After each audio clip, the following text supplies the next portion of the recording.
Selamat jumpa kembali di channel Kawaru Jiwa.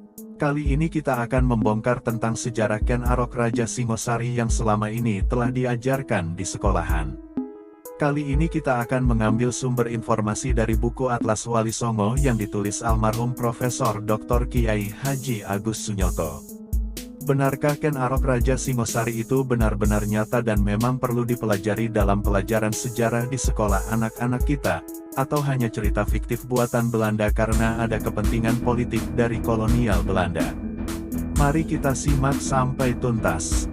Diakui atau tidak, sejarah peradaban bangsa Indonesia masih didominasi oleh produk dikti sejarah buatan Belanda. Rekayasa sejarah hingga saat ini masih digunakan dalam sistem pendidikan kita walau tidak ada bukti prasasti atau naskah kuno yang mendukung kebenarannya. Sunan Kudus melawan Saridin misalnya, masih banyak diyakini sebagai legenda cerita rakyat yang dianggap nyata. Padahal kedua wali tersebut tidak pernah bertemu karena beda masa.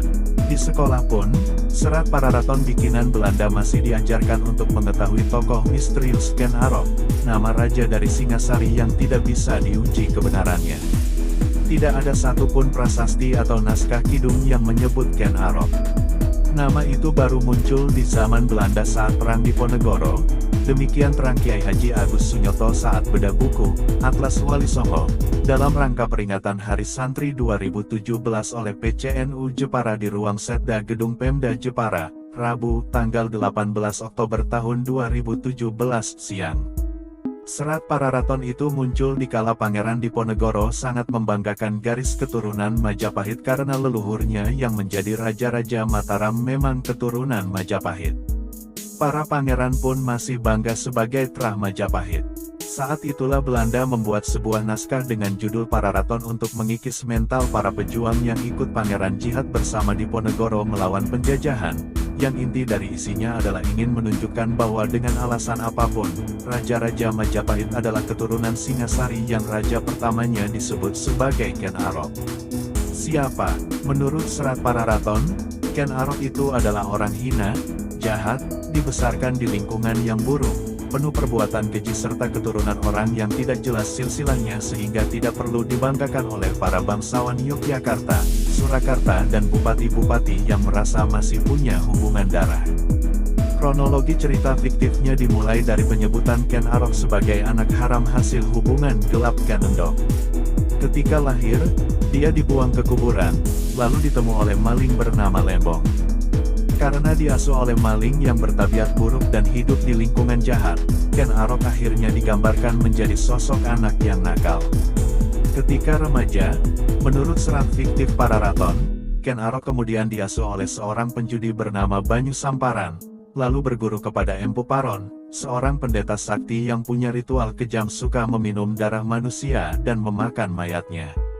Penggambaran betapa jahatnya Ken Arok tidak hanya sampai di situ. Lanjut ceritanya lebih mengerikan lagi. Saat dewasa, ia difiksikan Serat Pararaton pernah mengabdi di kerajaan Tumapel hingga punya keinginan jahat merebut istri Ki Agung Tumapel, penguasa kerajaan di Jawa Timur yang sangat dihormati saat itu. Untuk memuluskan niat tersebut, Ken Arok kemudian memesan keris kepada Empu Gandring. Setelah pesan, Empu Gandring kemudian dibunuh tanpa ampun. Sudah tidak mau bayar, masih dibunuh juga. Mental inilah yang ingin dibangun dalam cerita fiksi Ken Arok. Lanjut cerita, keris itu konon dibuat untuk membunuh Tumenggung Ametung hingga Ken Arok dikutuk 7 turunan karena menikahi istri Tumenggung yang sedang hamil. Mendengar cerita yang beredar tutur tinular di masyarakat bahwa begitu, para pangeran dan bangsawan Surakarta dan Yogyakarta jadi stres. Apalagi cerita yang kurang ajar menggambarkan Ken Arok itu dibandingkan lagi dengan keturunan Belanda yang disiarkan sebagai kaum darah biru, orang suci, santo, dan berkelakuan baik. Menurut Kiai Agus Sunyoto, cerita fiktif Ken Arok tidak bisa ditemukan di naskah manapun kecuali naskah Serat Pararaton. Namun semuanya terbongkar saat ditemukan bukti prasasti bernama Mula Malurung di Kediri pada tahun 1960-an. Tidak ada bunuh-bunuhan seperti dongeng dalam Serat Pararaton, yang edisi terbarunya dicetak tahun 1960 dan yang masih tulisan pegon itu tahun 1920 zaman kolonial, tegas Kiai Agus. Dalam buku sejarah nasional kita diceritakan bagaimana sejarah Ken Arok sebagai rakyat biasa hingga bisa menjadi seorang maharaja yang waktu itu bisa dikatakan tidak mungkin, justru Ken Arok mencatatkan sejarahnya sendiri.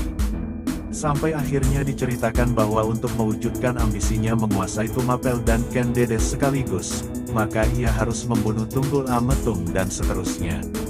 Itu menurut guru sejarah kita zaman sekolah dulu yang merujuk teori sejarahnya dari buku induk sebuah naskah kuno yang berjudul Kitab Pararaton. Kitab Pararaton adalah sebuah kitab naskah sastra Jawa Pertengahan yang dikubah dalam bahasa Jawa Kawi. Naskah ini cukup singkat, berupa 32 halaman seukuran folio yang terdiri dari 1126 baris. Isinya adalah sejarah Raja-Raja Singhasari dan Majapahit di Jawa Timur. Naskah ini juga dikenal dengan nama Pustaka Raja, yang dalam bahasa Sanskerta juga berarti Kitab Raja-Raja. Tidak terdapat catatan yang menunjukkan siapapun naskah Pararaton ini. Kisah dalam Kitab Pararaton diawali dengan cerita mengenai reinkarnasi Ken Arok, sehingga ia bisa menjadi seorang raja, pendiri kerajaan Singhasari tahun 1222 sampai tahun 1292. Diceritakan dalam kitab tersebut bahwa Ken Arok menjadikan dirinya korban persembahan bahasa Sanskerta bagi Yamadipati, dewa penjaga pintu neraka, untuk mendapatkan keselamatan atas kematian. Sebagai balasannya, Ken Arok mendapat karunia dilahirkan kembali sebagai Raja Singhasari, dan di saat kematiannya akan masuk ke dalam surga Wisnu. Selanjutnya hampir setengah kitab membahas bagaimana Ken Arok meniti perjalanan hidupnya, sampai ia menjadi raja pada tahun 1222.